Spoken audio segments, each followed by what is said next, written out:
அன்பின் பரலோக பிதாவே, இந்த நேரத்தில் கூட ஆண்டவரே நாங்கள் உம்மை துதிக்கிறோம் அப்பா. ஆண்டவரே, நீர் வல்லமுள்ள தேவன் என்று நாங்கள் அறிந்திருக்கிறோம் அப்பா. ஆண்டவரே, இம்மட்டமாய் ஆண்டவரே இந்த 11 மாதங்கள் முடிந்து ஆண்டவரே இந்த 12ஆம் மாதத்தில் கூட ஆண்டவரே இந்த 2025ஆம் ஆண்டிலே இந்த கடைசி மாதத்தில் கூட அப்பா எங்களை காணும்படியாய் நீர் செய்த கிருபைக்காக உமக்கு நன்றி செலுத்துகிறோம் ஆண்டவரே. ஆண்டவரே, நீர் வல்லமுள்ள தேவன் அப்பா, நீர் மகத்துவமுள்ள தேவன் ராஜா. உலகத்திலே ஆண்டவரே நீ ஜீவனுள்ள தேவன் என்று நாங்கள் ஒவ்வொருவரும் அறிந்திருக்கிறோம் தகப்பனே. ஆண்டவரே நன்றி ராஜா. இம்மட்டமா எங்களை எல்லா தீங்குக்கும் விலகி ஆண்டவரே எல்லா விபத்திலிருந்து விலகி ஆண்டவரே எல்லாவற்றிலிருந்து கர்த்தாவை நீர்ந்து எங்களை பலப்படுத்தி எங்களை பாதுகாத்தமைக்காக மக்கள் நன்றி செலுத்துகிறோம் ராஜா. இம்மட்டமாய் ஆண்டவரே திருச்சபையில வந்திருக்கிற ஒவ்வொருவரையும் நீ தந்திர பேர் பேராக நீ ஆசீர்வதிங்க அப்பா. ஆண்டவரே, இனி வருகின்ற நாட்களில் அப்பா இனி வராத மக்களையும் ஆண்டவரை கொண்டு வந்து சேருங்க தகப்பனே. ஆண்டவரே, வந்திருக்கிறவர்கள் ஆண்டவரே திருச்சபைக்கு வந்தது நல்லது என்று ஒவ்வொருவரும் உணரும்படியாக நீ செய்யுங்க அப்பா. ஆண்டவரே, திருச்சபைக்கு நான் வந்த இப்படியான ஒரு காரியங்கள் நடந்தது என்று சொல்லி ஒவ்வொரு மனதிலையும் ஆண்டவரே சந்தோஷத்தை காணபடி நீ செய்யுங்க அப்பா. ஆண்டவரே, இப்போது முழுக்கத்தாவே அடையினை மூடி மறைத்து நீர் பேசுங்க ஆண்டவரே. திருச்சபை மக்களுக்கு என்ன தேவை என்று நீர் உணர்ந்திருப்பீர் ஆண்டவரே, அதன்படி நீர் பேசுங்க அப்பா. நாங்கள் வெறும் குப்பை வெறும் தூசமா இருக்கிறோம் ஆண்டவரே. நீர் வல்லமுள்ள தேவன் அப்பா. நீர் அடையினை எடுத்து நீ பயன்படுத்தி இம்மட்டமாய் வலியுறுத்த வருகிறீர். அதற்காக மக்கள் நன்றி செலுத்துகிறோம். எல்லாவற்றையும் கூட பாதப்படி நான் சமர்ப்பிக்கிறோம் ராஜா. நிறைவேறும் பெருதையும் ஆசீர்வதிங்க. துதி கன மகிமை எல்லாம் மக்கள் ஆண்டவரை இயேசு கிறிஸ்துவின் நாமத்தினாலே ஜெபிக்கிறோம் இங்கு ஜீவனுள்ள நல்ல பிதாவே, ஆமென். கர்த்தருடைய பரிசுத்த நாமத்துக்கு ஸ்தோத்திரம். இந்த வாய்ப்பினை அளித்த நமது திருச்சபையின் ஆயர் அவர்களுக்கும் ஆயர் அம்மாவர்களுக்கும் ஆயர் குடும்பத்தாருக்கும் மற்றும் திருச்சபை மக்கள் யாவருக்கும் என் மனமார்ந்த நன்றியினை தெரிவித்துக் கொள்கிறேன். இது எனக்கு எப்பவுமே தாய் வீடு மாதிரி. ஏன்னா இது பிளாட்ஃபார்ம் எனக்கு ஒவ்வொரு முறையும் என்னை தூக்கி வழிநடத்துகின்ற பிளாட்ஃபார்ம் மாதிரி என்னோட திருச்சபை மக்கள் ஒவ்வொருவருக்கும் எப்பவும் நான் நன்றி கடன்பட்டிருக்கேன். அதனால் உங்களுக்கு யாவருக்கும் என் மனமார்ந்த மீண்டுமாய் நன்றி தெரிவித்துக் கொள்கிறேன். ஒரு சின்ன ஒரு பாடலில் 2 வரிகள் பாடி நான் செய்திக்குள்ளாக கடந்து சொல்ல ஆசைப்படுகிறேன். சகோதரி நல்லா அழகாக பாட்டு பாடினாங்க. நம்மளுக்கு பாடலாமா வேணாம்னு எனக்கு ஒரு மாதிரி ஆயிடுச்சு. ஏன்னா அவ்வளோ அழகாக இருந்தது பாட்டு. இருந்தாலும் நீங்கள் கேட்டுதான் ஆகணும். 2 வரி நான் பாடுறேன். ஏன்னா ரெடியாகி வந்துட்டு நான் இயேசுவே நான் என்றும் உந்தன் சொந்தம், என் ராஜனே அனுதினமும் வழி நடத்தும். என் இயேசுவே நான் என்றும் உந்தன் சொந்தம், என் ராஜனே அனுதினமும் வழி நடத்தும். உமையான தேனிலே தூக்கியே நிறுத்தினீரே, உமையான தேனிலே தூக்கியே நிறுத்தினீரே. உந்தனை நான் மறவே உந்தனை போற்றிடுவே. என் இயேசுவே நான் என்றும் உந்தன் சொந்தம், என் ராஜனே அனுதினமும் வழி நடத்தும். அலைமோதும் கடலலை அடங்கியே அமர்த்தினீரே, அலைமோதும் கடலலை அடங்கியே அமர்த்தினீரே. வார்த்தையின் வல்லமையை என்றுமே காண செய்தீர். என் இயேசுவே நான் என்றும் உந்தன் சொந்தம், என் ராஜனே அனுதினமும் வழி நடத்தும். இன்னைக்கு கொடுக்கப்பட்டுள்ள தலைப்பு என்னன்னு பார்த்தீங்கன்னா, இறப்பு நிலை அறைபவளிடம் இறைவார்த்தை. இறைவார்த்தை அப்படின்னு சொன்னா நம்மளுக்கெல்லாம் வருது என்னங்க? இறைவார்த்தை என்ன? வேதாகமம். வேதாகமம் வருகின்ற ஒவ்வொரு வார்த்தை தான் இறை வார்த்தை. கடவுளின் வார்த்தை ஆற்றல் மிக்கவை. நமக்கு எல்லாருக்கும் தெரியும். ஏன்னா ஒவ்வொரு வார்த்தைக்கு என்ன இருக்குது? வல்லமை இருக்குது. அதுல வல்லமை உள்ளது அப்படின்னு நம்ம ஏற்கனவே நம்ம உணர்ந்திருக்கோம்.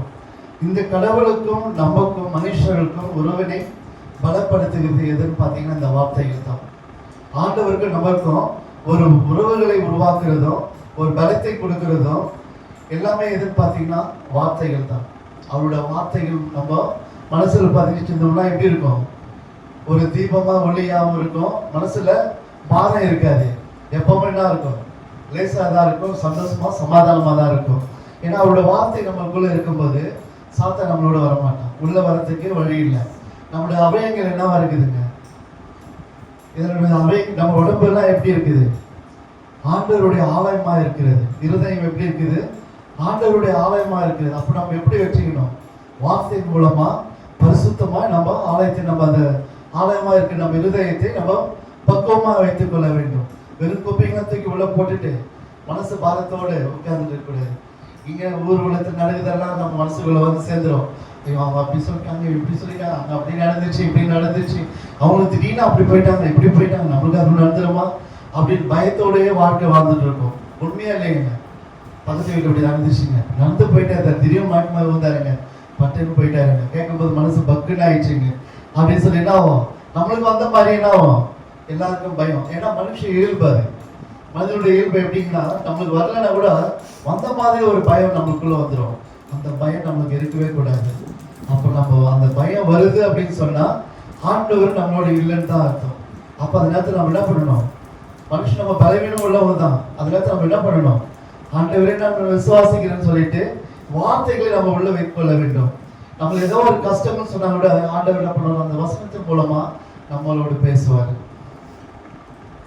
இறைவார்த்தை அப்படி ஒரு பலமுள்ள இறைவார்த்தையா இருக்கிறது. அப்புறம் மக்களுக்கு மீட்புக்காக, வாழ்விற்காக, உரிமைக்காக, உறவுக்காக நாம் உதவி வேண்டி நின்ற நேரங்களில் எல்லாம் எப்படி இருக்கும்?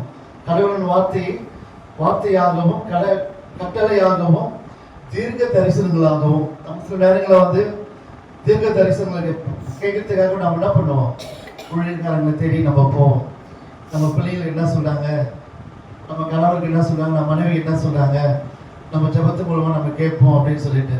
ஆனா சில பேர் என்ன பண்றாங்க? சில ஊழியக்காரர்கள் மற்ற விசுவாசிகள் என்ன பண்றாங்க? குறி கேட்க போயிடறாங்க.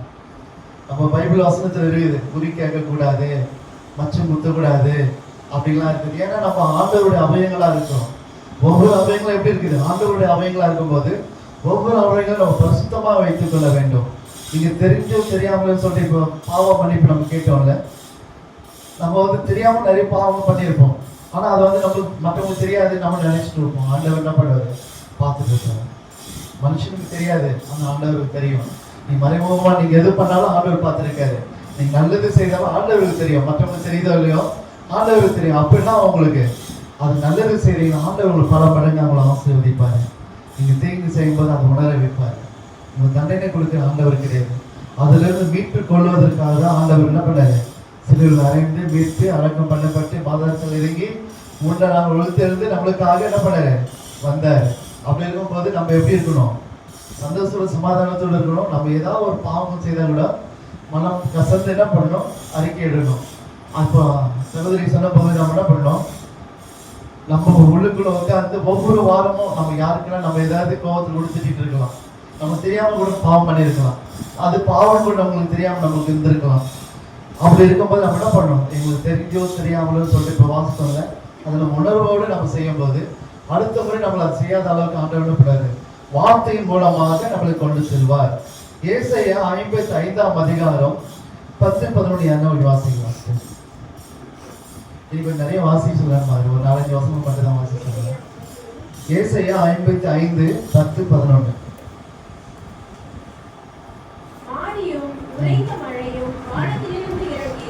அவ்விடத்துக்கு திரும்பாமல் பூமியை நனைத்து அதில் முளை கிளப்பி விளையும்படி செய்து விதைக்கிறவனுக்கு விதையையும் புசிக்கிறவனுக்கு ஆகாரத்தையும் கொடுக்கிறது எப்படியோ அப்படியே என் வாயிலிருந்து புறப்படும் வசனமும் இருக்கும். அது வெறுமையா என்னிடத்துக்கு திரும்பாமல் அது நான் விரும்புகிறதை செய்து நான் அதை அனுப்பின காரியமாகும்படி வாழ்வோம். வசனம் கேட்டீங்களா? ஏன்னா அவரோட வார்த்தை வருதுன்னா அவர் திருப்பி சும்மா வராது, அவர் சொன்னபடியே அவர் செய்வார். அதுதான் இப்ப பாத்தீங்கன்னா இந்த வசனங்கள் வந்து எப்படி பாருங்க, கர்த்தருடைய வார்த்தை வந்து மக்கள் மனதை இணைக்கின்ற ஒரு வார்த்தைகள் தான் வந்து இறை வார்த்தை. அது மட்டும் இல்லை, இந்த மழை பொழுது எப்படி ஆகுதுன்னா வானத்திலிருந்து இறங்கி அந்த பனிப்பொழு மாதிரி போயிடுச்சு. என்ன ஆகுது, விதைகள் விதைக்கும் போது அந்த மழையை முளைத்து அது எப்படி ஒரு விதை விதைத்து நமக்கு விதையும் உணவும் நம்மளுக்கு கிடைக்கிற மாதிரி, அது மட்டும் ஒரு விரும்பியா அது போலதான் ஆண்டவருடைய வார்த்தைகளும் அவர் சொல்லுறது என்ன, அவர் சொல்லுது அதை வாய்க்கும் அளவுக்கு அதை முடிச்சுட்டு ஆண்டவர் திரும்ப வரும். வெறுமையா அது திரும்பி ஆண்டவரோட வராது. அவர் சொன்ன வாக்கை நிறைவேற்றுவார். வாக்கு மாறாத ஆண்டவர். நான் பாட்டா கூட நம்ம பார்க்கணும்ல, வாக்கு மாறாத ஆண்டவர்னு சொல்லிட்டு. அதுபோல வாக்கு மாறாத ஆண்டவர். அவர் வாக்கு கொடுத்தாருன்னா அந்த வாக்கு நிறைவேறாமல் அவர் விட மாட்டார். அதே போலதான் சில சமயங்களில் எச்சரிக்கையாகவும் சில சமயங்களில் ஊக்கம் அளிக்கும் வகையிலும் கொடுத்து கடவுள் உதவி செய்கின்றார். எதுங்க வசனத்தை. சில நேரத்தில் நம்ம சோர்ந்து போயிருப்போம், வசனத்தின் மூலம் நம்மள என்ன பண்ணுவார், பூஸ்ட் பண்ணி விடுவார். நீங்க வருத்த முன்னாடி ஒரு பாட்டு பாடினாங்க, பலவீன நேரத்துல பலனை கொடுப்பாரு அப்படின்னு சொல்லிட்டு. அதுபோல சோர்ந்து போன நேரத்துல சுகத்தையும் பலத்தையும் கொடுத்து என்ன பண்ணுவாரு, நல்லா சுறுசுறுப்பை கொடுப்பாரு அப்படின்னு சொல்லிட்டு. அதுபோல நம்ம என்ன பண்ணணும், அந்த நேரத்தில் ஆண்டவர் என்ன பண்ணுவோம்னா அந்த வசனத்தை கொடுத்து நம்மளுக்கு சுகத்தையும் பலத்தையும் கொடுத்து தாங்கி வழிநடத்துவாரு. அப்புறம் படைப்பு முதற்கொண்டு இறை வார்த்தை ஆற்றல் மிக்க வேண்டியதை நம்ம பார்க்கிறோம். படைப்புல என்ன சொன்னாரு, அந்த முதல் அதிகாரத்துல இருந்து நம்ம வாசித்து பார்த்தோம்னா தெரியும். வானம் உண்டாவதாக, அப்படி பூமி உண்டாவதாக, நிலம் நீர் காற்று எல்லாம் என்ன பண்ணாரு, வார்த்தையின் மூலமாக உருவாக்கப்பட்டது. அதாவது அந்த வார்த்தைக்கு ஆற்றல் மிக்கது என்பதை நம்ம இதிலே உணர்கிறோம். அதுபோல பார்த்தீங்கன்னா வேத புத்தகமானது 40க்கும் மேற்பட்ட ஆசிரியர்கள் மூலமாய் பல்வேறு காலகட்டங்களில் உருவாக்கப்பட்டது. சும்மா அந்த வேத வசனங்கள் உருவாகல. அது எப்பதான் 40க்கும் மேற்பட்ட ஆசிரியர்கள் மூலமாக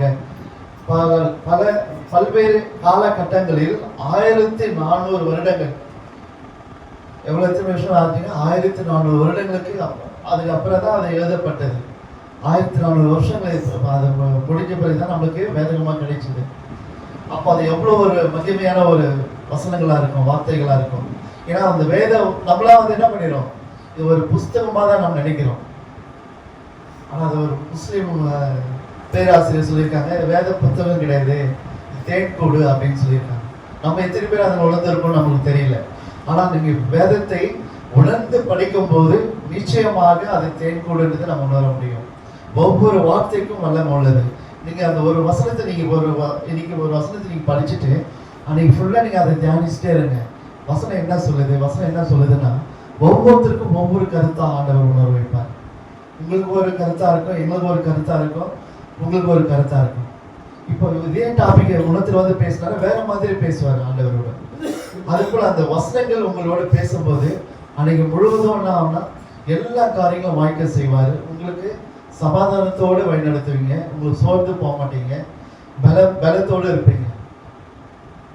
நான் நேற்று பார்த்தீங்கன்னா செல்லு ரிப்பேர் ஆயிடுச்சு, டோட்டலாக அந்த மழையில் நனைஞ்சு உடம்பு கை காலெலாம் ரொம்ப சோர்ந்து போயிடுச்சு. நாளைக்கு எப்படி நான் அந்த டியூட்டிக்கு போகிறது 4 மணி நேரம் தான், எப்படி அந்த ஒர்க்கை நான் சரியாக செய்வேன், ஏன்னா பணம் கொஞ்சம் மிஸ் ஆனாலும் போயிடும் அப்படின்னு சொல்லிட்டு காலையில் எழுந்திரிச்சு பைபிளை படிச்சுட்டு இந்த ஒரு வசனத்தை நான் தியானிச்சுட்டு நான் போனேன். அந்த எப்ரேயரில் நீங்கள் வாசித்தீங்கன்னா எப்ரேயர் பகுதி நீங்கள் படிக்க உங்களுக்கு அறியாமல் ஆண்டவர் உங்களுக்கு வல்லமை கொடுப்பார். நமக்கும் நிறைய அபிஷேகங்கள் இருக்குது, நம்ம தான் வெளியே கொண்டு வரணும். எல்லாருக்கும் வல்லமை இருக்குது, அது நீங்கள் தான் அந்த அபிஷேகம் வல்லமெல்லாம் வெளியில் கொண்டு வரணும்னா வசனத்தை படிக்கணும், காலையில் ஜபம் பண்ணணும். ஆனால் ஜபம் பண்ணிட்டு போயிட்டேன், எனக்கு இந்த செல்லும் சரியாக ஒர்க் ஆகலை, இன்னைக்கு என் உடம்பும் சரியில்லை, மனசும் சரியில்லை, சரியா ஸ்டடியெல்லாம் நான் என்ன பண்ணுறதுன்னு எனக்கு தெரியாது. ஆனால் இன்னைக்கு காரியங்கள் எல்லாம் நல்லபடியாக வாய்க்கணும்னு சொல்லிட்டு இன்னைக்கு காலையில் ஏஞ்சி போனால் எல்லாமே எனக்கு என்ன வேலை எப்படி முடிச்சுன்னு எனக்கு தெரியல. சிம்பிளாக முடிச்சுட்டு வீட்டுக்கு வந்துட்டேன், மற்ற காரியங்கள் எல்லாம் நடந்தது. சரியான நேரத்தில் சாப்பிட்டேன், 4 மணிக்கு வந்து சாப்பிட்றேன், 1 மணிக்கு சாப்பிட்டேன். எப்படி இதெல்லாம் நடந்ததுன்னு எனக்கு நைட்டு படுக்கும்போது தான் நான் உணர்ந்தேன். படுக்கும்போது தான் 3 மணிக்கு நான் படுத்தேன். படுக்கும்போது தான் அப்படியே பெட்டில் சாய்ப்பு தான் யோசித்தேன், இன்னைக்கு எல்லாமே இவ்வளோ தூரம் நல்லா நடந்துருக்குது. சரி, நல்லா இருக்கும்போது ஒழுங்காக வேலை நடக்காது. நல்லா இருக்கும்போது நம்ம எந்த காரியம் செய்தாலும் ரொம்ப லேட்டாக நடக்கும். ஒரு சின்ன காரியம்னா கூட அது ரொம்ப பெருசாக தெரிஞ்சு நம்மளுக்கு அது ரொம்ப பாரத்தை கொடுக்கும். ஆனால் அன்னைக்கு நேற்று பொறுத்த வரைக்கும் பார்த்தீங்கன்னா எல்லாமே சுமூகமாக நடந்தது. பல்லாக்கிட்ட ஒரு போக வேண்டியது, அதுவும் சரியான நேரத்தில் போயிட்டு எனக்கு சரியான நேரத்தில் அனுப்பிச்சிட்டாரு. இல்லைன்னா எப்போ நைட் 1:30 மணி 2 மணிக்கு தான் அனுப்புவார் அவர். ஆனால் நைட்டு சீக்கிரமாகவே என்னை அனுப்பிச்சிட்டாரு. ஏன்னு சொல்றேன்னா எல்லா காரியங்களும் அந்த அளவுக்கு ஆண்டவர் வாழ்க்கை செய்தார். ஏன்னா அந்த வார்த்தைகள், அந்த வசனங்கள் எபிரேயர்ல தான் நான் படித்தேன். அந்த எபிரேயர்ல வசனம் அதிகாரம் என்னன்னு பார்த்தீங்கன்னா அந்த சர்வாயுத வர்த்தன் தனித்தவர்கள் அப்படின்னு சொல்லிட்டு வசனங்கள் வார்த்தைகள் இருக்கு. அந்த அதிகாரம் வந்து நான் படிச்சுருக்கேன், ஃபுல்லாக படித்தேன். ஏன்னா ஒவ்வொருத்துக்கும் நம்மளுக்கு வந்து அது நம்ம உடம்பு முழுவதுக்கும் வந்து பாதுகாப்பாக தான். இந்த ஒரு போர் வீரர் போறாரு அப்படின்னு சொன்னா எல்லாமே வந்து போட்டுட்டு போனா தான் ஒரு பாதுகாப்பு. ஒரு கிரிக்கெட் ஆட போனா கூட என்ன பண்ணுவாங்க, எல்லா நாடு எல்லாமே போட்டு போனா தான் ஒரு பாதுகாப்பு. அது போல நம்மளுக்கு பாதுகாப்பு பார்த்தீங்கன்னா அந்த அதிகாரம் சர்வாயுதங்கள் எல்லாமே நம்ம போட்டுட்டு போனோம்னா அந்த கச்சைகள் எல்லாமே பெல்ட் பதில் அந்த கச்சைகள் எல்லாமே வந்து அது இருந்தாக்கா நம்ம வாழ்க்கை எல்லாமே நடக்கும். ஏன் இதை இன்னைக்கு நான் சொல்றேன்னா வார்த்தைகள், ஆண்டவர் நம்மளோட வார்த்தைகள் மூலமாக தான் நம்ம பேசுவார். அப்புறம் கடவுள் உதவி செய்கிற வல்லமையா இருக்கு. அது போல பார்த்தீங்கன்னா அந்த 1400 ஆண்டுகளாக எழுதப்பட்டது. முதலில் எபிரேயர் பாஷையில் தான் எழுதப்பட்டது. ஃபர்ஸ்ட் எழுதுனது எதில் பார்த்தீங்கன்னா எபிரேயர் பாஷையில், ரெண்டாவது பார்த்தீங்கன்னா கிரேக்கம், மூன்றாவது ஆங்கிலம், நான்காவது ஜெர்மனியில் எழுதுனாங்க. ஜெர்மனியில் எழுத பார்த்தா ஒரு சீர்திருத்தம் பண்ணி என்ன பண்ணாரு, அதுலேருந்து மாற்றம் செய்யப்பட்டு நிறைய காரியங்கள் செயல்பட்டது. அது போல இந்தியாவில் பார்த்தீங்கன்னா முதலில் அச்சடிக்கப்பட்டது, முதல்ல மொழிபெயர்க்கப்பட்டது எதுன்னு பார்த்தீங்கன்னா நம்ம தாய்மொழியான தமிழில தான். அது நம்மளுக்கு உண்மையிலே பெருமையான ஒரு காரியம். நம்ம மொழியில ஃபர்ஸ்ட் என்ன பண்ணியிருக்காங்க, இந்திய தேசத்தில் வந்தாலும், டெல்லியில் வந்தாலும், கேரளாவில் வந்தாலும், ஆந்திராவில் வந்தாலும், மகாராஷ்டிரா வந்தாலும் கூட ஃபர்ஸ்ட் தமிழ்நாட்டில் வந்து என்ன பண்ணியிருக்காங்க, ஃபர்ஸ்ட் நம்ம மொழிபெயர்த்தது நம்ம தமிழ் மொழிலாம் அப்படின் போது அது பெருமைக்குரிய ஒரு காரியம். அது ஃபர்ஸ்ட் நம்ம பார்க்கும்போது தமிழ் மொழியில மொழிபெயர்க்கப்பட்டது. அவர் யாருன்னா எல்லாருக்கும் உங்களுக்கு தெரியும். யாருங்க அவரு? சீகன் பால். அது எங்க இருக்குது? அவர் எங்க இருந்தார்? அவரு தரங்கம்பாடியில இருந்தார். ஏன்னா தெரிஞ்சுக்கணும், ஏன்னா அந்த அளவுக்கு நம்மளுக்காக தன்னுடைய வாழ்க்கையை அர்ப்பணித்தவர்கள். அவங்கள பத்தி நம்ம கொஞ்சம் கூட நம்ம பேசலைன்னா நம்ம மனுஷர்களே இல்லைல்ல. ஏன்னா நம்ம நிறைய உதவி பண்ணவங்களை பத்தி கொஞ்சம் கூட நம்ம அவங்கள ஒரு தேங்க்ஸ் கூட சொல்லலை அப்படின்னு சொன்னா நம்ம மனுஷர்கள் இல்லைல்ல. அது போலதான் சீகன் பால் அவர்கள் தன்னுடைய வாழ்க்கையை அர்ப்பணித்து என்ன பண்ணாருங்க, அவர் ஒரு புலவர், ஆயர், ஒரு முனிவர் கூட சொல்லலாம். அந்த அளவுக்கு ஒரு வல்லமையா அவரை வழிநடத்தினவர் ஆண்டவர். அவர் மூலமா என்ன பண்ணாரு, அந்த எபிரேய பாஷையில இருந்து அந்த தமிழ் மொழியில அதை மொழிபெயர்க்க ஒரு ஆண்டவர் அவர் மூலமாக நம்மளுக்கு வேதம் கிடைக்க ஆண்டவர் வழிநடத்தினாரு. அது மட்டும் இல்லை, 1927 அவர் பண்ணது. அதுக்கப்புறம் 1957 அது திருத்தம் செய்யப்பட்டது. நிறைய காரியங்கள், ஆனால் சமஸ்கிருத வேர்டு நிறைய புரியாம இருந்ததுனால இன்னும் கூட ஒரு சில வேர்டுகள் இருக்கும், நம்ம படிக்கும்போது தெரியும், புரியாது. அது 2-3 தடவை நீங்க படிச்சீங்கன்னா அது புரியும். அதுபோல அது 1957 பார்த்தீங்கன்னா திருத்தம் செய்யப்பட்டது. அப்புறம் குறிப்பாக பார்க்கும்போது வாய்மொழியாக இருந்த இந்த வார்த்தைகள் எப்படி மாறிச்சுங்க. உபாகமம் 6ஆம் அதிகாரம் 6வது வசனம் என்ன வாசிங்க? உபாகமம் 6ஆம் அதிகாரம் 6வது வசனம்.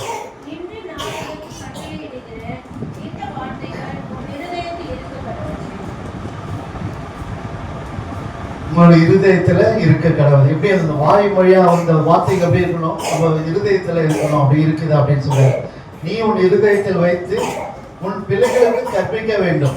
உங்க இருதயம் மட்டும் நீங்க வச்சுக்க கூடாது, உங்க சந்ததிக்கு என்ன பண்ணும், அந்த வசனத்தை சொல்லி போதித்து வளர்க்க வேண்டும்.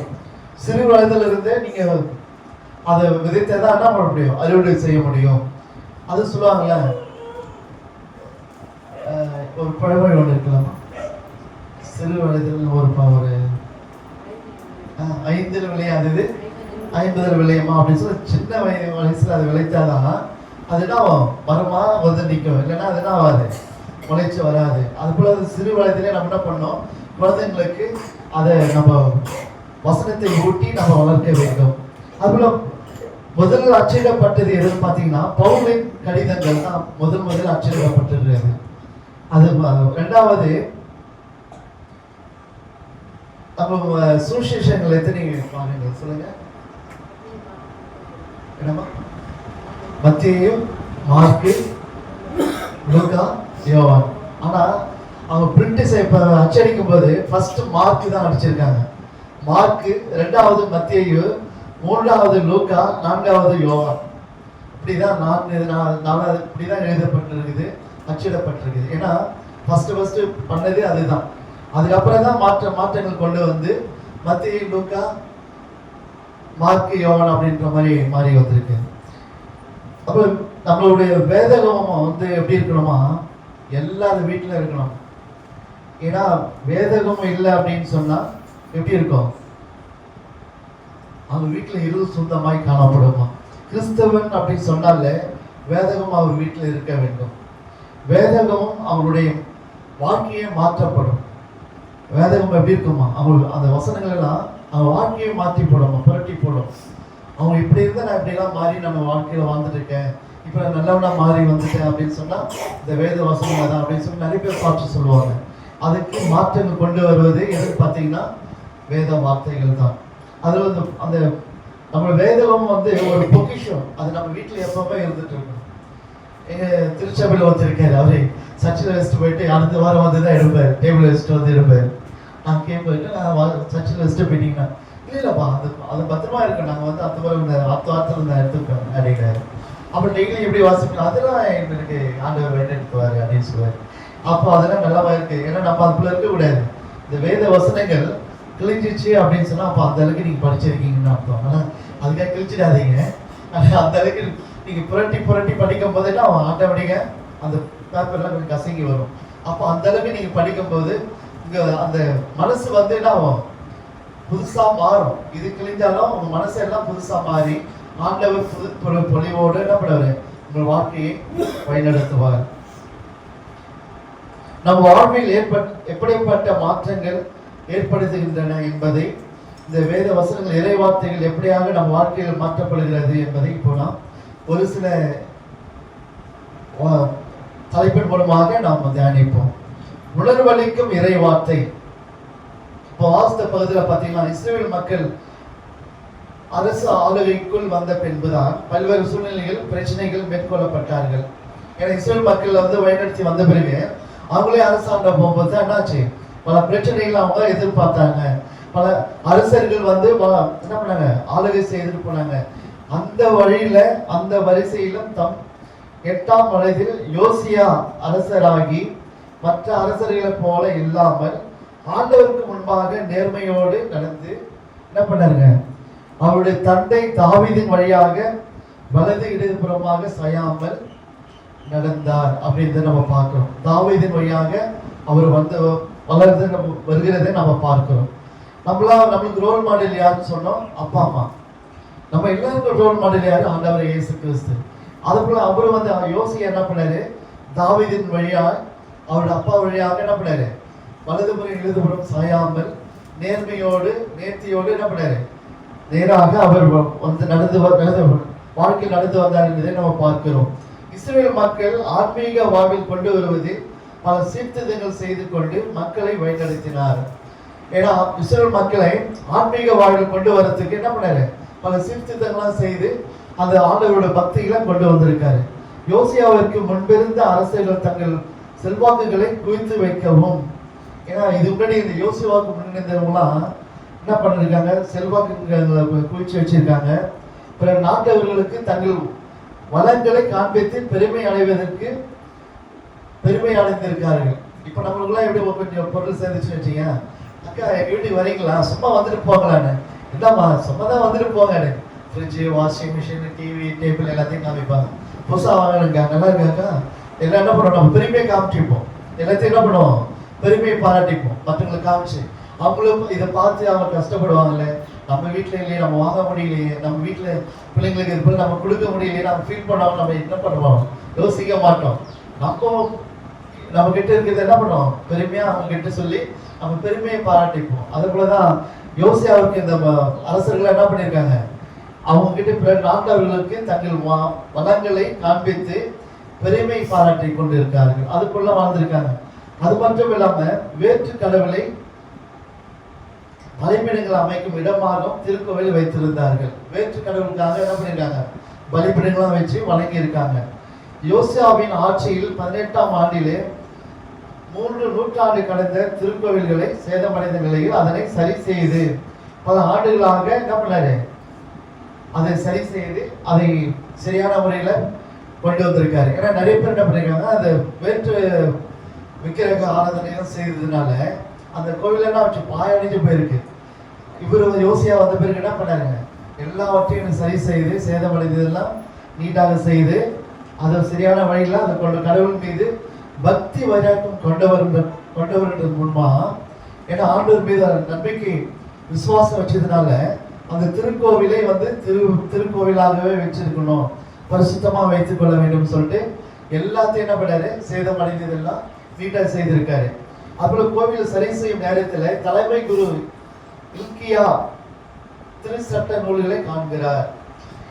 கூட நம்ம ஏதாவது இங்க தேடும் போது கிடைக்காது. நம்ம கிறிஸ்துமஸ்ல நீட் செய்யணும்னு சொல்லி நம்ம எல்லாம் எடுத்து இறங்கிட்ட போது பார்த்தோம்னா எப்போ நம்ம தேடி கிடைக்காது, அப்பதான் கிடைக்கும். அது போல அந்த அரசர் என்ன பண்ணி யோசிய அரசர் என்ன பண்ணியிருக்காரு, அந்த கோவிலை சரி செய்யும் போது திருநூல் சட்டமா அப்போ கிடைக்கப்படுகிறது. அப்ப அதை பார்த்த பிறகு அவங்க என்ன பண்ணாங்க, அதை எழுத்து சாப்பாட்டிடம் கொடுத்து ஒப்படைத்து இத்தனை ஆண்டுகளாக காணப்படாத திரு சட்ட நூல் இப்போது கிடைக்கப்பெற்று அதை யோசிய அரசிடம் சாப்பான் வாசித்து காட்டினார். அப்போ அதை வாசித்து காட்டும் போது என்னாச்சுங்க, நல்ல ஒரு வார்த்தைகள்லாம் இருக்குது. இதெல்லாம் விட்டுட்டு அவங்க தேவையில்லாத கடவுளெல்லாம் வணங்கி இருக்காங்களே, அவங்களோட மனம் போக்குல போயிருக்காங்களே, அவங்க இஷ்டம் போல வாழ்ந்துருக்காங்களேன்னு சொல்லிட்டு என்ன பண்ணாரு அவரு, அந்த வேதனை துக்கத்தை விலை காட்டுறதுக்காக தன்னை உடம்பு இருக்கிற ட்ரெஸ் எல்லாம் என்ன பண்ணாரு பிரித்து கொண்டு தன் துக்கத்தை காமிக்கிறத நம்ம பார்க்கிறோம். வேத வசனம் வாசிக்கும் போது நம்ம பார்த்துருக்கிறோம், பார்த்தோமா இல்லைங்க? வேத வசனத்தை நம்ம வாசிப்போம். அதுல வேத வசனத்தை வாசிக்கும் போது எத்தனை பேர் பார்த்து இதை யோசித்தீங்க? வேத வசனத்தை வாசிக்கும் போது என்னமா அது எந்த இது கிழித்து அந்த தன்னை ராஜா என்ன பண்ணாரு, வஸ்திரங்களை கிழித்து கொண்டார் அப்படின்னு எத்தனை பேர் நீங்க அதை கேட்டீங்கன்னு தெரியல. அந்த வஸ்திரத்தை என்ன பண்ணாரு, கிழித்து கொண்டு தன் துக்கத்தை வெளிப்படுத்தினார். இப்போ நமக்குள்ள ஏதோ ஒரு சோகம் வந்துச்சு என்ன பண்ணுவோம், ஜென்ஸ்னா தாடி வச்சிடுவாங்க, லேடிஸ் என்ன பண்ணுவீங்கன்னு தெரியல. அதுக்குள்ள வெளி காட்டுறதுக்காக என்ன பண்ணுவாங்க, சோகமா உட்காந்துருப்பாங்க. ஏன் அப்படி உட்காந்துருக்குன்னா ஒன்றும் இல்லை அப்படின்னு. அப்புறமா தான் என்ன பிரச்சனை அப்படின்னு சொல்லும்போது என்ன பண்ணுவாங்க, சோகத்தை வெளிக்காட்டுறதை நம்ம பார்க்கிறோம். அது போல இவர் என்ன பண்ண, இதை கேட்ட உடனே அவருக்கு தாங்க முடியல. அப்போ வஸ்திரத்தை கீழ்த்த உடனே தன் துக்கத்தை வெளிக்காட்டுறாரு.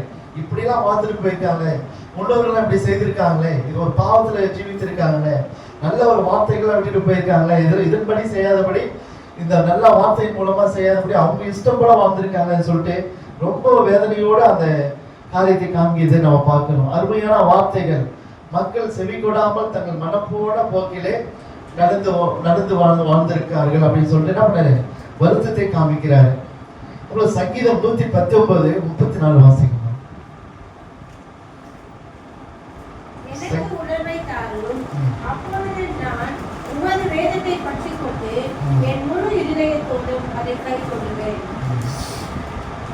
அதை உணரும்படி நம்ம என்ன பண்ணோம், ஆண்டவரோட கேட்கணும். அப்போ அந்த வசனத்தை நம்ம எடுத்து செயல்படுத்த முடியும். அதுதான் இங்க யோசியா கேட்கிறாரு. அதனை சரி செய்ய கடவுளின் வார்த்தைக்காக நிற்கிறார். கடவுளிடம் வார்த்தை பல்வேறு சூழ்நிலை வந்தடைகிறது. அப்போ வந்து யோசி என்ன பண்றாரு, இதெல்லாம் சரி செய்து நான் என்ன பண்ணணும், ஆண்டவர் வார்த்தை என்ன சொல்லுது அப்படின்றதுக்காக காத்து நிற்கிறார். அப்படி இதை நம்ம பார்க்கணும். நம்மளும் அப்படி நிற்போமா? ஏதோ ஒரு சூழ்நிலை நம்ம தப்பு பண்ணிட்டோம், ஆண்டவருக்கு நம்மளோட என்ன பேச போறாரு, நம்ம பார்த்து அறிக்கிட்ட பிறகு நம்ம என்ன பேச போறோம், நம்ம ஒரு நாள் நம்ம நினைச்சு பார்த்துருப்போமா? இனி வருகின்ற நாட்களே நம்ம பாவம் செய்துட்டோம்னா முட்டி போட்டு அறிக்கையிட்டு, ஆண்டவரே அதுக்கடுத்து நான் என்ன செய்யணும், இதுக்கு அப்புறம் நான் இந்த பாவத்தை நான் செய்யக்கூடாது, அதுக்கு ஏற்ற போல என்ன சூழ்நிலையில இருந்து என்னை விடுதலையாக்கி உம்முடைய பிள்ளையா என்னை வழிநடத்துன்னு சொல்ற நம்ம என்ன பண்ணணும், அறிக்கையிட வேண்டும். சில நேரங்களில் உணர்வற்று திறனற்று கேட்க மனமற்று நாம் நிற்கிறோம். சில நேரத்தில் நம்ம என்ன பண்ணிடுறோம், இங்க செய்தி போயிட்டு இருக்கோம், சில பேர் தூங்குவாங்க, சில பேர் யோசனை எங்கேயோ போயிட்டு இருக்கோம், இது சிக்கன் வாங்கிட்டு போலாமா மட்டன் வாங்கிட்டு போலாமான்னு யோசிச்சிருப்போம். சில பேர் இங்க சர்ச்சை முடிஞ்ச உடனே அங்க போயிடலாமா இங்க போயிடலாமா, எத்தனை மணிக்கு முடிப்பாங்கன்னே தெரியலையே, இவர் பாட்டு போட்டு அத்துட்டு இருக்காரு அப்படின்னா கூட நம்ம யோசிச்சுட்டு இருப்போம். ஆனா திருச்சபைக்கு வந்தவங்க என்ன பண்ணணும், செவி சாய்க்க வேண்டும். அதுதான் சில நேரங்களில் உணர்வற்று திறனற்றி கேட்க மனமற்று நாம் நிற்கிறோம். என்ன பேசணும் கூட கேட்காதெல்லாம் என்ன பண்ணுவாங்க, சிந்தனை எங்கேயோ போயிட்டு இருக்கோம், திடீர்னு ஒரு கேள்வி கேட்டா திருத்தன்னு போய்ப்போம். அப்பதான் யோசிப்போம், நம்ம பேசுனாங்க கவனிக்கவே இல்லையே அப்படின்னு சொல்லிட்டு. அப்ப பேசணும்னு என்ன ஆகும், சரி நம்ம பேச நம்ம கவனிக்காம போயிருக்கோம், நம்ம பேசி என்ன பிரயோஜனமே இல்லையே அப்படின்னு நம்ம நினைப்போம். ஆனா ஆண்டவர் இந்த இடத்துல எவ்வளவு பேர் ஆளா இருந்தாலும் சரி, ஆண்டவர் அவர் பேசும் அவர் தான் அவங்களோட பேசுவார். ஒரு ஆடு மாடுனா எதோட நிக்க வைக்கலாம், ஆண்டவர் மனசு வச்சா யாருமே இங்க நிக்க வைக்கலாம். அவரோட மனசு இல்லாம அவரோட கிருபை இல்லாம இங்க யாரும் நிக்க முடியாது. எவ்வளவு பேர் படிச்சவங்க கூட இந்த இடத்துல நிக்கிறதுக்கு அவங்களுக்கு அந்த நேரம் கிடைக்கல. அப்படியேப்பட்ட ஒரு பரிசுத்தமான ஒரு ஸ்தலம், அந்த இடத்துல வந்து நிக்க வைக்கிறது, அந்த இடத்துல நின்று ஒருத்தர் பேசுறாங்க அப்படின்னா அவங்க பேசல, ஆண்டவர் தான் அவங்களோட பேசுவார். உங்களுக்கு என்ன தேவைன்னு அவரு உணர்வாரு.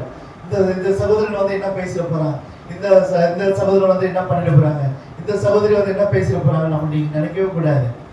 இன்னைக்கு அவங்க பேசினா சரி பேசணும், ஆண்டவர் நம்மளோட என்ன பேச போறாரு, இந்த வசனத்தை இங்க இந்த தியானத்தின் மூலமா இந்த மெசேஜ் மூலமா நமக்கு என்ன சொல்ல வராரு அப்படின்னு தான் நீங்க நினைக்கணும். அப்போ ஆண்டவர் உங்களோட பேசுவார். நான் பேச வந்ததை கூட என்ன பண்ணுவாரு, டாபிக்கை மாத்தி அவர் கொண்டு போயிடுவாரு. அதே போல ஆண்டவர் வந்து வார்த்தைகள் மூலமாக உங்களோட பேசுவார். அப்புறம் அந்த வார்த்தைகள் நல்வழி நடத்தும் என்பதை உணர்ந்து நாம் என்ன பண்ணோம், செயல்பட வேண்டும். கடவுளின் வார்த்தைக்கு முக்கியத்துவம் கொடுத்து அந்த வார்த்தைக்கு தெளிவாக நாம் புரிந்து கொள்ள வேண்டும். ஏன்னா நம்ம என்ன பண்ணணும், கடவுளின் வார்த்தை நம்ம புரியல அப்படின்னா உடனே நீங்க 2-3 தடவை படிச்சு பார்க்கணும். இல்லைன்னா ஆயர்கிட்டவோ ஒரு ஊழியர்காரர்கிட்டவோ இல்லை உங்கள் சகோதரன் கிட்டவோ அது கேட்டு நீங்க தெரிஞ்சுக்கிட்டீங்கன்னா நிச்சயமாக என்ன பண்ணுவாங்க, அது தெளிவு விட்டாங்க. அந்த வசனத்துக்கு அந்த வார்த்தை என்ன ஆண்டவர் என்ன சொல்றாருன்றதை உணர்ந்து நீங்க படிக்கும் போதுதான் மீண்டும் மீண்டுமா நீங்க படிக்கணும்னு என்ன வரும். நீங்க நார்மலா நீங்க படிச்சீங்கன்னா அது புரியாது. ஆனா நீங்க கண்டிப்பா நீங்க படிக்கும்போது தூக்கம் வரும். ஆனா நீங்க தூக்கம் வந்தாலும் சரி, ஒரு கதை புக்கமா நான் படிச்சே ஆகணும்னு சொல்லி நீங்க படிச்சுட்டே இருந்தீங்கன்னா ஆண்டவர் உங்களோட பேசி அதை டக்குன்னு உங்களை லாக் பண்ணுவார். ஒரு இடத்துல ஒரு வசனம் டக்குன்னு உங்களை அட்டாக் பண்ணும். அப்போ அந்த வசனம் நீங்க நிற்கும் போது ஆண்டவர் என்ன பண்ணுவாருன்னா அப்பதான் மறுபடியும் இருந்து முதலிருந்து படிக்கணும், அப்பதான் என்ன ஆண்டவர் சொல்ல வர்றாருன்னு சொல்லிட்டு உங்களுக்கு ஒரு தூண்டுதல் வரும். அப்போ முதல்ல நீங்க படிச்சுட்டு வரும்போது அப்போ உணர்ந்து ஒரு ஆர்வம் உண்டாகும். அப்போ நீங்க தொடர்ந்து நம்ம படிக்கணும் அப்படின்னு எண்ணமே வருவாங்க. சில பேர் 5 தடவை 6 தடவை படிச்சிருக்கேன், பைபிளை முடிச்சுட்டெல்லாம் சொல்லுவாங்க. அதெல்லாம் எப்படின்னா இப்படிதான், நீங்க படிக்க தான் அந்த ஆசைகள் வரும். தொடர்ந்து இப்போ எப்படி ஒரு சாக்லேட் சாப்பிட்டோம்னா நல்லா டேஸ்டாக ஒழுங்கு சாப்பிடாமா அப்படின்னு தோணுற மாதிரி நீங்க இதை உணர்ந்து நீங்க படிக்க தான் இன்னும் நம்ம தொடர்ந்து படிக்கணும் அப்படின்னு என்ன வரும். நான் கூட படிக்கும்போது ஃபர்ஸ்ட் ஊர்ல எல்லாம் கிராமத்துல படிக்கும்போது எனக்கு சுத்தமா புரியாது. ஆனா படிச்சுட்டே இருப்பேன், எங்க வெளியில போனா கூட பைபிளை படிச்சுட்டு போயிடுவேன். ஆனா அதுக்கப்புறம் ஆண்டவர் அந்த ஒரு வசனத்தின் மூலமா தொட்ட பிறகுதான் நான் ஒவ்வொரு காரியத்திலும் படிக்கும் போதெல்லாம் உணர்ந்து படிக்க ஆரம்பிச்சேன். அப்புறம் தான் ஆண்டவரோடு நம்ம தொடர்ந்து நம்ம செயல்படணும் அப்படின்னு சொல்லிட்டு நீங்க வசனத்தை படிக்கும் போது உங்களுக்கு பாவம் பண்ண எண்ணம் வராது, தப்பு பண்ண மனசு வராது. அதுக்கேற்ற ஆண்டவர் பண்ணுவாரு, அந்த இடத்துல உங்களுக்கு தூக்கிடுவாரு. நீங்க ஒரு இடம் போறீங்க, அந்த இடத்துல தப்பு நடக்குதுன்னு சொன்னா அந்த இடத்துக்கு போகாம என்ன பண்ணுவாரு, ஆண்டவர் தடுத்து நிறுத்திடுவாரு. அப்போ உங்களுக்கு பிரச்சனையே கிடையாது. நாங்க போனா தானே உங்களுக்கு பாவம் வரும். அந்த பாவம் இல்லாத அளவுக்கு ஆண்டவர் என்ன பண்ணுவாரு, அவரோட பாதையில கொண்டு போவாரு. நம்மை குறித்தும் தம் மக்களை குறித்தும் புரிந்து கொள்ள கிடைத்த வாய்ப்பாக கருதுகிறது இந்த வசனங்கள். சிலை வழிபாடுகளில் தங்களுக்கு விருப்பம் போல் செயல்பட்ட மக்களின் மத்தியில் கண்டெடுக்கப்பட்ட இறை வார்த்தை, அந்த மக்கள் மத்தியில கண்டெடுக்கப்பட்ட அந்த இறை வார்த்தை அதன்படி நடந்து அது கொள்வதே நன்மை உண்டாகும் என எண்ணினார்கள். அங்க என்ன பண்ணாங்க, அந்த ஆன்மீகத்தை அவருக்கு யோசனையா கொண்டு வந்துட்டு இந்த இறை வார்த்தை மூலமாக நம்ம வாழ வேண்டும் சொல்லிட்டு அங்க ஒரு தைரியத்தையும் ஒரு உற்சாகத்தையும் கொண்டு வரதை நம்ம பார்க்கிறோம். அப்புறம் கடவுளுடைய வார்த்தை உயிருள்ளது, எபிரேயர் 4ஆம் அதிகாரம் 12வது வசனம் வாசிக்கலாம். எபிரேயர் 4ஆம் அதிகாரம் 12வது வசனம். தேவனுடைய வார்த்தையானது ஜீவனும் வல்லமையும் உள்ளதாயும் இருபுறமும் கருப்புள்ள எந்த பட்டயத்தாலும் கற்கானதாயும் ஆத்மாவையும் ஆவியையும் கணுக்களையும் ஊனையும் பிரிக்கத்தக்கதாக குறுக குத்துகிறதாயும் இருதயத்தின் நினைவுகளையும் யோசனைகளையும் வகையறுக்கிறதாயும் இருக்கிறது. ஏன்னா வார்த்தைகள் எப்படி எந்த அளவுக்கு இருக்குது பாருங்க. ஏன்னா ஆண்டவர் உயிருள்ள ஆண்டவர். இப்போ வார்த்தைகள் எப்படியா இருக்குது? ஜீவனுள்ள வார்த்தைகளா இருக்கிறது. அது அப்ப இருபுறமும் கடுக்குள்ள பட்டயமா இருக்கிறது. நம்ம பாட்டு கூட பாண்டியில் இருக்கோம்.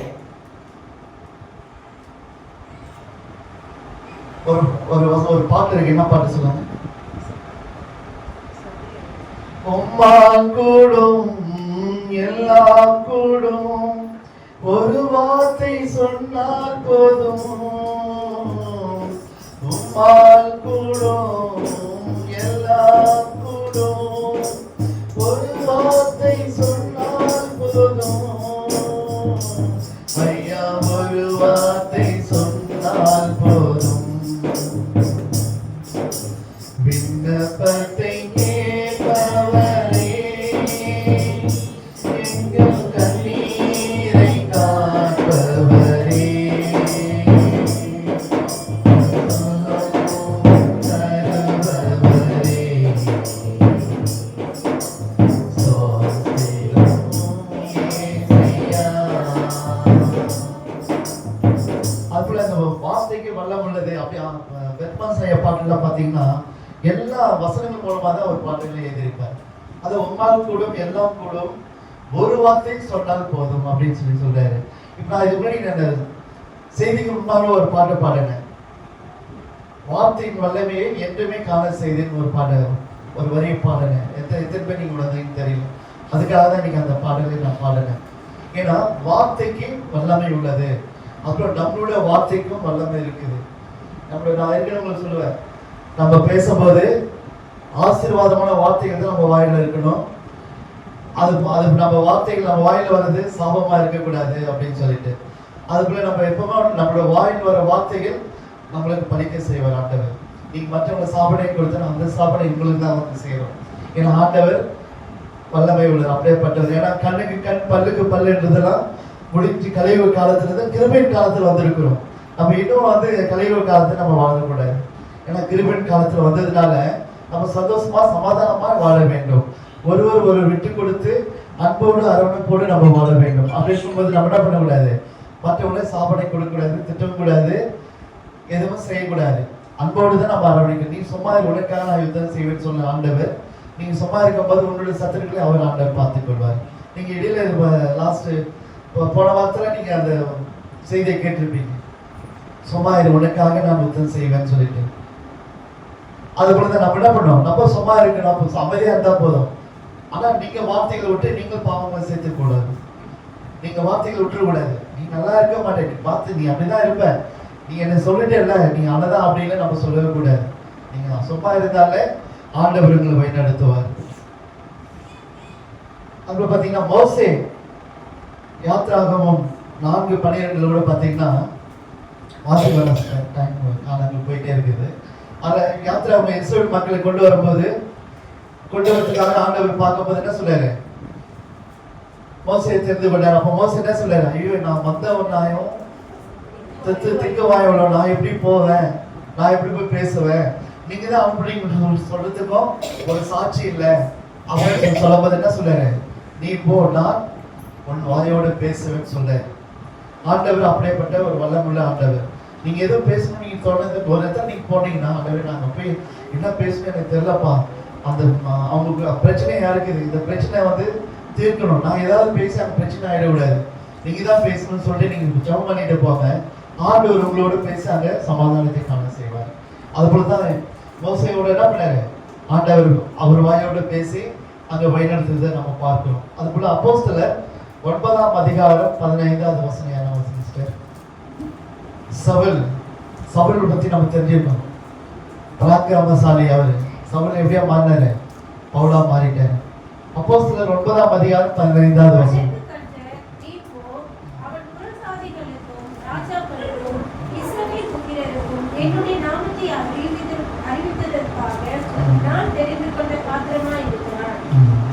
ஏன்னா நீ போ, நான் அவரு நான் பார்த்துக்கிறேன் அப்படின்னு தான் சொல்றாரு.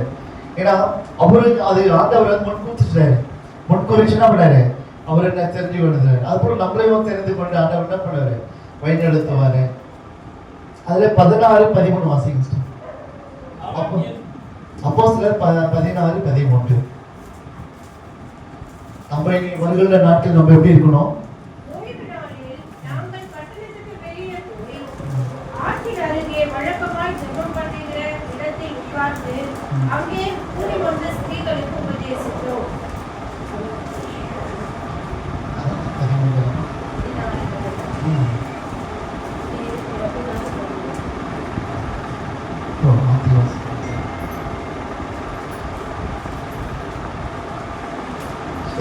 ஏன்னா ஆண்டவர் அந்த அப்போஸ்தலர் பகுதியில என்ன சொல்ல வர்றாங்கன்னா, நம்ம இனி வருகிற நாள் வார்த்தைகள் நம்ம கடைபிடிச்சுட்டு ரட்சிக்கப்பட்டு அதன் மூலமாக நம்ம என்ன பண்ணோம், மற்றவங்களுக்கு நற்செய்தியை சொல்லி நம்ம ஆண்டவர் பிள்ளைகளாக நம்ம வாழ வேண்டும். அப்புறம் 2வது தலைப்புன்னு பார்த்தீங்கன்னா நம்பிக்கையின் வார்த்தை, இல்லை ஊக்கமளிக்கும் வார்த்தை அப்படின்னு சொல்லலாம். ஏன்னா ஆண்டவர் எப்படிலாம் நம்மளுக்கு நம்பிக்கை அளிக்கும் வார்த்தைகள் கொடுக்குறாரு, ஊக்கம் அளிக்கும் வார்த்தைகள் கொடுக்குறாருன்றது நம்ம வாஸ்து பகுதியில் பார்த்தீங்கன்னா சகரியா யாருங்க, அவரு யோவானோட அப்பா. அவர் வந்து ஆசாரியர்னா போதகர், பலிபீடத்துல தூபத்தை காண்பிக்கின்ற ஒரு சகரியா ஆசாரியர். அவருடைய தகப்பனாகிய சகரியா பரிசுத்த ஆவியாலே நிரப்பப்பட்டு, அவருடைய தகப்பனாகிய சகரியா தூய ஆவியால் நிரப்பப்பட்டு தீர்க்க தரிசனமாக இறை வாக்காக என்ன பண்ணாரு, இஸ்ரவேல் தேவனாகிய கர்த்தருக்கு ஸ்தோத்திரம் உண்டாவதாக, இஸ்ரவேல் கடவுளாகிய ஆண்டவரை போற்றுவோமாக அப்படின்னு சொல்லிட்டு என்ன பண்றாரு, அவர் தம் மக்களை தேடி வந்து விடுவித்துள்ளார். ஆண்டவர் அவர்கள் மூலமாக மக்களை தேடி வந்து என்ன பண்ணாரு, விடுவித்தார் அப்படின்றத நம்ம பார்க்கிறோம். லூக்கா 1-அதிகாரம் 67-68. அப்பொழுது மேசியா வருகை குறித்து எதிர்பார்ப்பு நீண்ட கால இருப்பு நிலையாக இஸ்ரவேல் மக்களுக்கு இருந்த சூழ்நிலையில், அதுல இஸ்ரவேல் மக்கள் மேசியா வருகிறாருன்னு சொல்லிட்டு நீண்ட நாட்களாக என்ன பண்ணாங்க, காத்திருந்தாங்க. அப்போ அந்த சூழலில் யோவான் பிறப்பு குறித்து இறைவாக்காக சகரியா என்ன சொல்றன்னா, லூக்கா 1-அதிகாரம் 14 அவர் பிறப்பின் மகிழ்ச்சி, ஆண்டவருடைய பார்வையில பெரியவர், பலரே ஆண்டவரிடம் திருப்புவார், முன் நடப்பவர் யாருங்க, யோவான். இப்படியாக அவரை புகழ்ந்து அவரை பாடுவதை நம்ம பார்க்கிறோம். இத்தகைய நம்பிக்கை கூட்டம் இறைவாக்கு வான தூதரால் சகரியாவுக்கு கொடுக்கப்பட்டாலும், சகரியாவுக்கு யார் வந்து பேசுனாங்க, பலிபீடத்தில் இருக்கும்போது காபிரியேல் தேவதூதன் வந்து உனக்கு ஒரு குமாரன் பிறப்பாரு, அவருக்கு யோவான் என்று பெயரிடுங்க, எலிசபெத்துக்கு பிறப்பாங்க அப்படின்னு சொல்லும் போது என்னாச்சு, அவருக்கு இப்படியாக வாக்கு கொடுக்கப்பட்டோம். சகரியா இதை நான் எதனால் அறிவேன் என இருப்பு நிலையே இருக்கிறார். இருப்பு நிலை என்ன, சந்தேகத்துல இருக்கிறாரு. இது எப்படி நான் நம்புவேன் அப்படின்னு சொல்லிட்டு அவருக்குள்ள ஒரு விசுவாச குறைவை நம்ம பார்க்கிறோம். அப்படி இருக்கும்போது சகரியா என்ன சொல், யோவான் பிறப்பு வரை அவரை பேசக்கூடாமல் மாற்றியது. லூக்கா 1-அதிகாரம் 20 வாசிக்கலாம். இதோ தகுந்த காலத்திலே நிறைவேற போகிற என் வார்த்தைகளை நீ விசுவாசியாதபடியால் இவைகள் சம்பவிக்கும் நாள் மட்டும் நீ பேசக்கூடாமல் ஊமையாய் இருப்பாய் என்றார். வாயை கட்டி போட்டார் யாரு, தேவதூதர். நீ நம்ப மாட்டேன்றல, அப்போ எப்போ அது சம்பவம் நடக்குதோ அப்போதான் வாய் திறக்கப்படும் அப்படின்னு சொல்லிட்டு என்ன பண்ணாரு, அந்த வாயில அடைக்கிறதை நம்ம பார்க்கிறோம். லூக்கா 1-அதிகாரம் 13 வாசிங்களேன். தூதன் அவனை நோக்கி, சகரியாவே, பயப்படாதே, உன் வேண்டுதல் கேட்கப்பட்டது. உன் மனைவியாகிய எலிசபெத் உனக்கு ஒரு குமாரனை பெறுவாள். அவனுக்கு யோவான் என்று பெயரிடுவாயாக. இது யோவான் பெயரிடுவாங்க அப்படின்னு சொன்ன பிறகும் அவரு பேச முடியாம இருக்கும்போது அந்த சொந்தக்காரெல்லாம் வந்து கேட்கும்போது என்ன பண்ணாரு, பலைகளை ஏறி யோவான் அப்படின்னு சொல்லிதான் பேர் வைக்கணும் அப்படின்னு சொல்லி சொல்றாரு. அதுக்கப்புறம் அவர் பேச வச்சது எப்போ பார்த்தீங்கன்னா, பேசாமல் மாற்றியது ஏறத்தில் 9 மாதங்கள் பேச முடியாது இருந்த சகரியாவுக்கு யோவான் பிறந்து 8ஆம் நாளிலே என்ன பண்ணாரு, அவன் வாய் திறக்கப்பட்டது. அப்போதான் என்ன பண்ணாரு, அந்த நாவு கட்டவிழ்க்கப்பட்டு ஆவியால் நிரப்பப்பட்டு தீர்க்க தரிசனமாக அவர் இறை வாக்கை சொல்ல ஆரம்பித்தார். சகரியாவின் இருவாக்கு, சகரியாவின் துதி பாடல், நன்றி பாடல், தீர்க்க தரிசன பாடல், யோவானை குறித்து பாடின பாடலாக 67 வசனத்திலிருந்து 29 வசனம் வரைக்கும் சகரியாவின் பாடலாக இருப்பு நிலையில் இருந்த இஸ்ரவேலருக்கு சவால் தந்து மேசியா குறித்த இறை நம்பிக்கையின் துளிர்விட ஆயத்தப்படுத்தியது. ஏன்னா இதெல்லாம் வந்து இந்த பாடலாம் பாடின பிறகுதான் அந்த சகரியாவின் பாடலாம் இப்படி பாடல பிறகு என்னாச்சு, இஸ்ரேல் மக்களுக்கு இந்த சவால் இந்த மேசியா குறித்த இறை நம்பிக்கையின் துளிர் விட ஆரம்பிச்சு. அப்பதான் வந்து ஒரு இஸ்ரேல் மக்களுக்கு எல்லாம் என்னாச்சு, ஒரு நம்பிக்கை ஊட்டும் அளவிற்கு எல்லாருக்கும் வந்து ஒரு நம்பிக்கை வந்தது அப்படின்னு நம்ம பார்க்கிறோம். அது மட்டுமல்ல, ஆண்டவரின் வாக்கு நிறைவேறியது வெளிப்பாடாக இப்பாடல் அமைகிறது என்று சொல்றாங்க. அது அந்த இப்போ நம்ம பாடணும்ல, விண்ணப்பத்தை கேட்டவர் என்ற பாடலை நம்ம பார்க்கும்போது அந்த வாக்கு, அந்த வார்த்தைகள் தான் என்னது, ஆண்டவராய் மாற்றப்பட்டது. அதுபோல முதுமையின் சவால் செய்த புதுமையின் வார்த்தைகள் அப்படின்னு பார்க்கும்போது, புதுமையில் சவால் செய்த புதுமையின் வார்த்தைகள் ஆவியால் நிரப்பப்பட்டு தீர்க்க தரிசனமா சொல்லப்பட்ட இந்த சகரியா அதை எப்படிலாம் அந்த இறைப்பணி செய்யறாங்க அப்படின்னு பார்த்தீங்கன்னா, ஒவ்வொரு இந்த வகுப்பை சார்ந்தவர்கள் அப்படின்னா இந்த ஜாதியை சேர்ந்தவர்கள் அவங்கள வந்து தேர்ந்தெடுப்பாங்க. தேர்ந்தெடுத்து லூக்கா 1ஆம் அதிகாரம் 18வது வசனம் என்ன வசனம்? லூக்கா 1:18. சகரியா தேவதூதரை நோக்கி, இதை நான் எதினால் அறிவேன், நான் கிழவனாய் இருக்கிறேன், என் மனைவியும் வயல் சென்றவளாய் இருக்கிறாளே என்றான். ஏன்னா அவன் நம்பிக்கை அற்றவனாக ஏன் காணப்படான்னா இந்த காரணத்துக்காக தான். அப்போ நம்பிக்கை இல்லாத ஒரு சூழ்நிலை இருக்கும்போது ஆண்டவர் என்ன பண்ணாரு, நீ அந்த எப்போ வந்து வெளிப்பட போறதோ அப்பதான் உனக்கு லாபம் திறக்கப்படும் அப்படின்னு சொல்லிட்டு என்ன பண்ணாரு, வாயை அடைக்கிறத பார்க்கிறோம். அது மட்டும் இல்ல, தாவீது அரசர் ஆரோனின் குமாரர் இவர்களை கூட ஒரு குழுவாக பிரித்து அவர்கள் மூலமாக என்ன பண்ணாங்க, இந்த பலிபீடத்திற்கு போவதற்கு அவர்களை தேர்ந்தெடுத்தார்கள் என்றதை நம்ம பார்க்கிறோம்.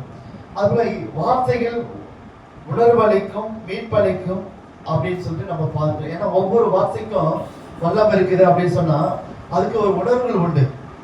அந்த உணர்வுகளை எப்படின்னா வார்த்தை மூலமாக தான் நம்ம உணர வைப்பாரு. அப்புறம் ஊக்கம் அளிக்கிறதும் வந்துட்டு வார்த்தை மூலமாக தான் நம்ம ஊக்கம் அளிப்பார். மீட்பும் அப்படிதான். அப்புறம் ஒவ்வொரு காரியங்களும் நம்ம பார்க்கும் போது இந்த வசனத்தின் மூலமாக ஆண்டவர் நம்மளோட பேசுவார். 2 தீமோத்தேயு 3ஆம் அதிகாரம் 16-17 வாசிங்க. கலங்கமற்றது வார்த்தைகள் எப்படிப்பட்டதுங்க, கலங்கமற்றது. 2 தீமோத்தேயு 3ஆம் அதிகாரம் 16-17. வேத வாக்கியங்கள் எல்லாம் தேவ ஆவியினால் அருளப்பட்டிருக்கிறது. தேவனுடைய மனுஷன் தேறினவனாகவும் எந்த நற்கிரியையும் செய்ய தகுதி உள்ளவனாகவும் இருக்கும்படியாக அவைகள் உபதேசத்துக்கும் கடிந்து கொள்ளுதலுக்கும் சீர்திருத்தலுக்கும் நீதியை படிப்பித்தலுக்கும் பிரயோஜனம் உள்ளவைகளாய் இருக்கிறது. எல்லாத்துக்குமே அதுதாங்க, நீதி செய்யறதுக்கும் நியாயம் செய்யறதுக்கும் கடிந்து கொள்வதற்கும் எல்லாத்துக்குமே என்ன வசனங்கள் தான். அப்புறம் 1 பேதுரு 2ஆம் அதிகாரம் 3வது வசனம். வசனங்கள் எப்படிப்பட்டது இருந்தது நம்ம ஆண்டவர் சொல்ல இருப்பாங்க. 1 பேதுரு 2ஆம் அதிகாரம் 3வது வசனம். நீங்கள் வளரும்படி புதிதாய் பிறந்த குழந்தைகளைப் போல திருவசனமாகிய கலங்கமில்லாத ஞானப்பாலின் மேல் வாஞ்சையாய் இருங்கள். ஏன்னா இது எப்படி இருக்கணுமா, கலங்கம் இல்லாத குழந்தைக்கு ஒண்ணுமே தெரியாதுல்ல, கலங்கம் இல்லாத ஒரு குழந்தையா இருக்கும். அது பொழுது நம்ம இருக்கணும். அது பொழுது நம்ம வசனங்களை நம்ம தியானித்துக் கொள்ள வேண்டும் அப்படின்னு சொல்றது. அப்புறம் வார்த்தைகள் மதுரமானதா. சங்கீதம் 119 103 வாசிங்களா. அந்த வார்த்தைகள் எப்படிப்பட்டதுன்னு பார்த்தீங்கன்னா மதுரமானது அப்படின்னு சொல்லப்படுகிறது. சங்கீதம் 119 103. உம்முடைய வார்த்தைகள் என் நாவுக்கு எவ்வளவு இனிமையானவைகள், என் வாய்க்கு அவைகள் தேனிலும் மதுரமானது. இப்பதான் தேனிலும் மதுரமானது. இப்பதான் தேனை பத்தி நான் பேசினேன். அது பர்வீன் சுல்தானா பேராசிரியர்கள் சொன்னாங்க, வேத புத்தகம் இடப்பட்டதுங்க தேன் கூடு. இதை நீங்கள் சுற்றி பார்த்தீங்கன்னா உங்களுக்கு தெரியும்னு சொன்னாங்க. இப்போ வசனங்கள் இருக்குதுங்களா, ஏன்னா மதுரமான தேன்கூடு போன்ற ஒரு மதுரமானது அப்படின்னு சொல்லப்படுகிறது. அப்புறம் 19:10 வாசிங்க. சங்கீதம் 19:10. ஏன் இதெல்லாம் வாசிக்க சொல்றேன் அப்படின்னா, நான் சொன்னாலும் மற்றவங்க வாசிக்கும் போது நீங்க அதை கேட்கும் போது அதை நீங்க அதை தியானிப்பீங்க. ஏன்னா என்ன சொல்ல வருது அப்படின்னு சொல்லிட்டு சங்கீதம் 19:10. அவைகள் பொன்னிலும் மிகுந்த பசு பொன்னிலும் விருப்பப்படத்தக்கதும் தேனிலும் தேன் கூட்டிலிருந்து ஒழுகும் தேனிலும் தெளித்தேனிலும் மதுரமுள்ளதாய இருக்கிறது. தேன்னு சொல்ல நம்ம எல்லாருக்கும் நான் வருதுங்கள. தேன் மிட்டாய்லாம் ரொம்ப ஆசை. ஊர்ல கிராமத்துல சாப்பிட்டுருவோம். இங்கெல்லாம் நீங்க சாப்பிட்டீங்கன்னா தெரியல. ஆனா அந்த தேன் மிட்டாயை அதை ஒன்று சாப்பிட்டோம்னா அந்த பாக்கெட்டே சாப்பிட்டோம்னு சொல்லிட்டு ஒரு ஆசை இருக்கும். அது போலதான் அந்த வசனங்கள் வந்து தேன் கூடு போல தேனிலும் மதுரமானது அப்படின்னு சொல்லிட்டு அந்த உதாரணத்துக்காக இந்த 2 வசனங்கள் நம்மளுக்கு இப்போது ஆண்டவர் உங்களுக்கு வெளிப்படுத்தியிருக்கிறாரு. அவ்வளவு மகிழ்ச்சியானது. நம்ம அந்த வசனங்கள் வந்து நம்ம மகிழ்ச்சியை கொடுக்கிறது. எப்படி கொடுக்குதுன்னு பாருங்க. எரேமியா 15ஆம் அதிகாரம் 14ஆவது வசனம். நீங்க நார்மலாவே எரேமியா நீங்க படிச்சுட்டு வச்சீங்களேன், உங்களுக்கு ஒரு புத்துணர்ச்சி ஆண்டவர் கொடுப்பாரு. எரேமியா 15ஆம் அதிகாரம் 16ஆவது வசனம்.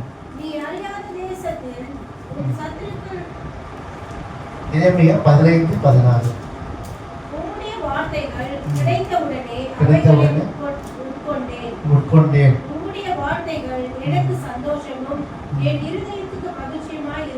ஏன்னா வசனங்களை உட்கொள்ளும் போது எப்படி இருக்குது பாருங்க, சந்தோஷமும் மகிழ்ச்சியுமா இருக்கும்.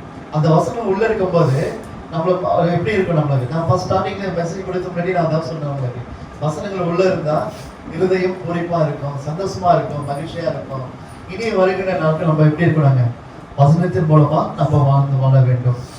அதான் ஆதியில ஒரு வார்த்தை இருந்தது, அது தேவனா இருந்ததுன்னு சொன்னது போல நம்மளுக்கு உருவம் கிடையாது, வசனங்கள் வார்த்தைகள் தான் நம்மளுக்கு ஆண்டவர். அப்படி இருக்கும்போது நம்ம எப்படி இருக்கணும், இறை வார்த்தை நம்ம பிடித்துக் கொள்ள வேண்டும். கர்த்தர் தாமே நிகழ்வு அனைத்து ஆசீர்வாதம் தருவராக ஜெபம் செய்வோம். அன்பின் பரலோக பிதாவே, இந்த நேரத்தில் கூட ஆண்டவரே நாங்கள் உங்க துதிக்கிறோம் அப்பா. ஆண்டவரே நீ செய்த நன்மைக்காக நன்றி அப்பா. நீர் எங்களோட பேசுனதுக்காக உமக்கு நன்றி தகப்பனே. ஆண்டவரே வார்த்தை வல்லமை உள்ளது என்று சொன்னது போல ஆண்டவரே இந்த வார்த்தையின் மூலமாக நாங்கள் வாழ்ந்து வளர்ந்து உங்களுடைய பிள்ளைகளாக தெரிய எங்களுக்கு கிருபை அப்பா. இந்த வார்த்தையின் மூலமாக எங்களை கேளவமாகவும் எங்களை பாதுகாப்பாக இருக்கும்படியும் நீ ஆசீர்வதிங்க. ஒவ்வொருவரையும் தந்தை பேர் பேரை நீ ஆசீர்வதித்து வழிநடத்துங்க. இயேசு கிறிஸ்துவின் நாமத்தினால் ஜெபிக்கிறோம் எங்கள் ஜீவனுள்ள நல்ல பிதாவே. ஆமென்.